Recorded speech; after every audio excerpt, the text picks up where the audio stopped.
अशा आपण सर्वांना नम्रतेची विनंती करतो. आपल्या या व्यवसायाला कुठेही कसली मदत लागली तर या विभागाचा लोकप्रतिनिधी म्हणून तुमचं सहकार्य म्हणून 24 तास माझं तुम्हाला सहकार्य असेल ही ग्वाही देतो.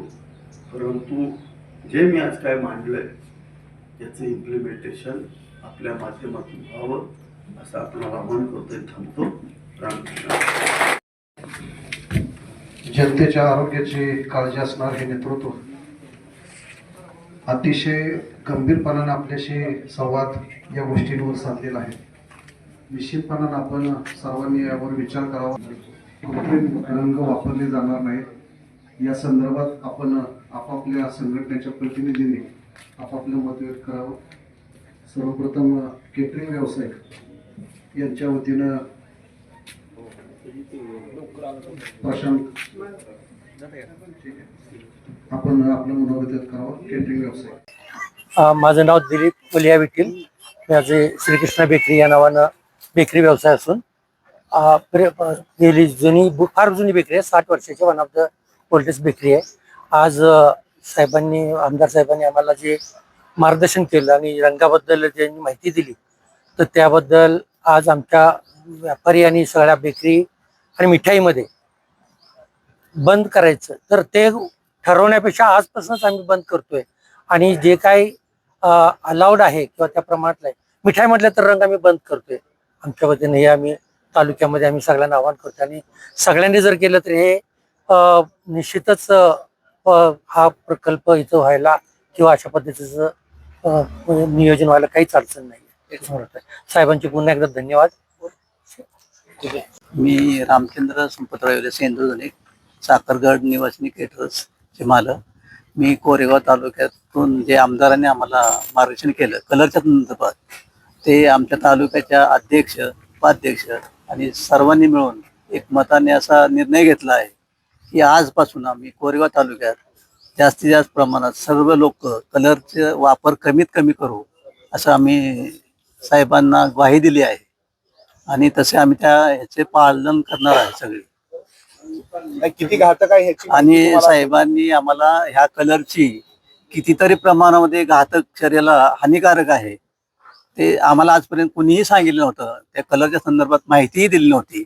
आम्ही भरपूर सगळे केटर्स लोक भरपूर प्रमाणामध्ये कलरचा वापर करत होतो आणि आम्हाला त्याचं काय म्हणजे अजिबात कसलं माहिती सुद्धा नव्हतं. साहेबांनी आम्हाला पूर्ण त्याची माहिती दिली आणि आम्ही आजपासून निर्णय घेतला आहे की कलर कोणीही वापरणार नाही असं साहेबांना आम्ही शब्द दिलाय आणि त्याचं आम्ही पूर्ण क्षमतेने पालन करणार आहोत. संपूर्ण हॉटेल व्यवसाय मतदारसंघातले आहे त्यांची एक बैठक आयोजित केली. नेमकं काय विषय घेतलाय काय सांगाल? आपण पाहताय की लग्न समारंभ असेल किंवा कुठलाही कार्यक्रम असेल तर त्या ठिकाणी जे कम्युनिटी किचन म्हणजे जेवणावळी चालतात.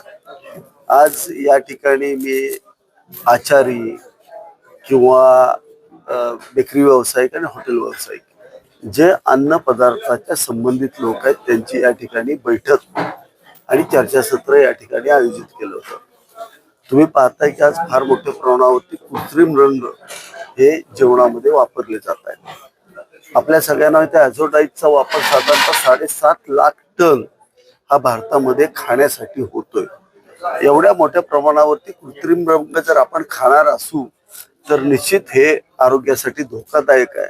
आणि मेडिकल सायन्स प्रूव्हन आहे ते सांगतंय की ज्यावेळेला ॲझोडाईज आपण खातो त्यावेळेला त्याच्यामध्ये कार्सिनोजेनिक अमाइन्स हे तोंडात तयार होतात आणि प्लेक्स तयार होतात.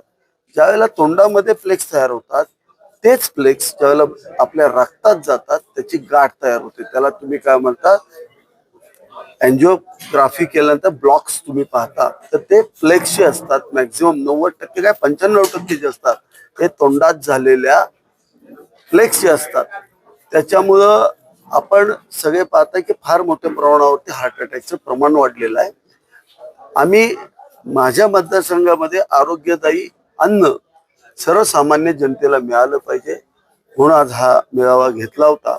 आणि या मेळाव्याच्या माझ्या सगळ्या सहकाऱ्यांनी या ठिकाणी मला शब्द दिला की आपल्या मतदारसंघामध्ये जेवढ्या मिठाई होत आहेत त्या मिठायांना सुद्धा कसल्याही परिस्थितीत कृत्रिम रंग वापरला जाणार नाही किंवा ज्या ज्या ठिकाणी आज आमच्या जेवणाचं कुठं समारंभ असतील त्या ठिकाणी सनसेट येलो असेल, सिट्रस रेड असेल, जे कलर PPM मध्ये सुद्धा वापरायचे नाहीत अशी बंदी आहे, असे कलर आता वापरले जातात.